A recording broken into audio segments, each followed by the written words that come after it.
안녕하세요. 놀라운 논란의 미스터 논란입니다. 손흥민 선수가 활약하는 토트넘 소식입니다. 토트넘의 리그 마지막 홈 경기인 아스톤 빌라와 토트넘의 경기, 정말 오랜만에 관중들이 입장한 반가운 경기이기도 했는데요. 다만 토트넘은 복귀하는 경기에 티켓 가격이 최상위권을 기록하며 언론의 비판을 받기도 했습니다. 티켓 가격은 전좌석 60파운드로 약 10만원 정도에 해당하는 가격이며 다른 팀들이 제시한 가장 비싼 자리보다 더 비싼 자리였는데 이런 티켓 가격이 무색할 정도로 아쉬웠던 경기력이었습니다. 아스톤 빌라와의 경기에서 2대1로 패하며 홈팬들에게 제대로 된 보답을 못했는데요. 하지만 경기가 끝나고 손흥민을 포함한 토트넘의 몇몇 선수들이 보여준 모습이 찬사를 받으며 클래스가 무엇인지 보여주었습니다. 경기 주요 내용과 외신의 소식까지 바로 들어가 보시죠. 지난 경기 좋은 모습을 보여줬던 탕강가가 다시 한번 출전한 수비 라인, 그리고 수비 2선에는 저번 경기 교체 출전으로 괜찮은 모습 보여줬던 윙크스의 선발 출전, 그리고 공격에는 베르바인 선수가 다시 한번 복귀한 라인업에 역시 토트넘의 든든한 공격수인 손흥민과 케인, 그리고 알리가 출전한 경기. 이 홈 관중들을 오랜만에 보아서 그런지 경기 초반부터 주도권을 잡고 활발한 모습을 보여준 전반 초반의 토트넘 모습이었는데요. 이런 활발했던 토트넘의 전반 초반, 경기 7분 만에 베르바인이 상대 수비진으로 가던 공을 끊어버리는 과감한 침투 후 하프 발리슛까지 만들어내면서 훌륭한 마무리를 해냈습니다. 바로 선제골로 이어진 플레이였는데요. 오랜만에 보는 베르바인의 셀러브레이션, 이 돌아온 관중들만큼 반가운 장면이었습니다. 아스톤 빌라의 에이스 그릴리시도 경기 17분 만에 중거리 슈팅으로 토트넘의 골문을 위협해보았지만 0점이 조절되지 않은 모습이었는데요. 오히려 아스톤 빌라의 골은 의외의 선수에게서 터져나왔습니다. 바로 레길론이었는데 이 오른발로 걷어내려다 오히려 토트넘의 골문을 흔들고 말았습니다. 이게 상대팀이었다면 원더골이었을 텐데 초반 토트넘의 기세에 찬물을 끼얹는 플레이였습니다. 평소 훌륭한 세이브를 자주 보여주던 요리스도 막지 못했던 자책골이었는데요. 이후 공격 상황에서 토트넘은 손흥민과 케인이 내려와서 공의 전개를 돕는 등 새로운 활로를 뚫기 위해서 노력하는 모습을 보여주었습니다. 손흥민 선수는 그릴리시를 적극적으로 방어하기도 하는 등 활발한 모습을 보였는데요. 이 상황에서도 레길론이 패스를 끊기며 39분 만에 아스톤 빌라의 역전골로 이어졌습니다.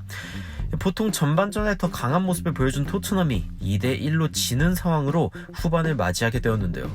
전반전에 토트넘은 60%의 점유율을 기록하긴 했지만 슈팅을 11개를 허용하고 토트넘은 슈팅을 2개밖에 못하는 등 효율적이지 못한 공격을 보여주며 아쉬운 모습이었습니다. 48분경 손흥민 선수는 백힐로 훌륭한 패스를 주면서 베르바인의 결정적인 기회까지 이어졌지만 역시 EPL 최고의 키퍼로 주목받은 마르티네스 골키퍼답게 좋은 선방을 해내는 모습이었습니다. 그 뒤로 이어진 토트넘의 속공에서도 베르바인의 슈팅이 막히는 모습이었습니다. 확실히 이번 시즌 15차례 무실점으로 좋은 경기력을 보여준 마르티네스였습니다. 이후로도 토트넘은 불안한 수비를 보여주며 추가골을 내줄 뻔했습니다. 이에 흐름의 변화를 주려는 메이슨 감독은 베일과 은돔벨레를 교체 투입시켰습니다. 게다가 탕강가 선수의 부상까지 생기면서 도어티가 교체 투입되기도 했습니다. 하지만 아스톤 빌라는 오히려 젊은 유망주 공격수들을 투입하면서 토트넘의 골대까지 맞추는 모습으로 토트넘을 위협하기도 했습니다. 오히려 토트넘은 손발이 안 맞으며 상대를 효과적으로 위협하지 못했고 결국 경기 결과는 2대1로 토트넘이 승점을 못 가져간 상황이 되어버렸습니다.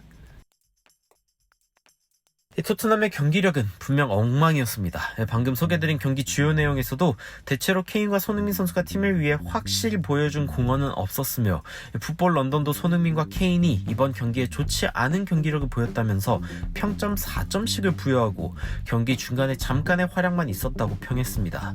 그리고 그렇게 시즌의 중요한 경기에 패배한 토트넘의 선수들 대부분은 자신들이 경기 시작에 통과했던 터널로 직행하며 경기장을 빠져나갔는데요. 하지만 단 6명의 선수만 경기 후에 팬들에게 감사의 인사를 보내면서 박수를 치는 모습을 보였습니다. 중계를 보신 분들이라면 마지막에 케인 선수가 토트넘의 팬들을 향해 박수치고 인사하는 모습을 보셨을 텐데요. 잭 피프루 기자는 베일, 케인, 알더베이럴트, 요리스, 손흥민, 알리만이 마지막까지 남아 팬들에게 고맙다는 인사를 했으며 호이비에르 역시 피치에 남아있었다고 전했습니다. 토트넘 팬들은 케인이 남아서 인사하는 것이 일종의 작별 인사인가 생각하기도 했으며 오히려 케인이 팬들에게 인사하는 모습에 불안감을 느끼기도 했는데요. 메이슨 감독은 인터뷰에서 이와 관련된 질문을 받게 되자 당황하며 케인이 전 시즌에도 그랬듯 이번 시즌 마지막 홈 경기에도 그런 것이라며 떠나기 위한 작별 인사가 아니라 감사를 표현하는 모습이었다고 전했습니다. 사실상 토트넘의 가장 핵심적인 선수들만 남아서 팬들에게 인사를 한 것으로 보이는데요. 베일, 케인, 알더베이럴트, 요리스, 손흥민, 알리 그리고 호이비에르. 어쩌면 이번 시즌의 좋은 활약을 바탕으로 다음 시즌 토트넘에 없을 수도 있는 선수들이라는 점에 대해서는 의심의 여지가 없는 상황입니다. 하지만 토트넘의 팬들은 손흥민이나 케인이나 상관없이 이후에 이적해서 팀을 옮긴다면 클럽 레전드로 남을 자격조차 없는 것이라며 트로피나 우승을 위해 팀을 떠나는 주축 멤버들에게 분노하는 팬들도 있었는데요. 아직 어느 누구의 이적도 확정된 상황은 아니지만 케인의 경우에는 이전부터 이적을 원해왔다는 사실이 보도되기도 하면서 아직 정식 요청은 없는 상황임에도 팬들의 불안은 쌓이는 상황입니다. 최근 리그 7경기에 1승을 거뒀던 아스톤빌라이지만 그릴리시가 복귀하며 오히려 토트넘을 잠재워버린 아스톤빌라. 이제 토트넘은 웨스트햄에게도 밀려서 7위를 기록 중이고 이는 어쩌면 8위인 에버튼, 9위인 아스널에게 역전당할 수도 있는 상황입니다. 7위는 유로파 컨퍼런스컵에 나가며 이번에 처음 생기는 대회인 컨퍼런스컵은 챔피언스리그 그리고 유로파 리그의 하위 대회이며 이 대회에 참여하는 팀들은 일반적으로 빅클럽들은 아닌 상황입니다. 이번 시즌 유로파 리그 예선을 치르며 힘든 일정을 보냈던 토트넘의 경우 동유럽까지 다녀오는 일정 때문에 시즌 초 상당히 힘들기도 했는데요. 유로파 컨퍼런스컵의 경우에는 이런 일정이 지속적으로 있는 느낌이며 그렇기에 만약 토트넘이 7위로 마무리해도 마냥 웃을 수는 없는 상황입니다.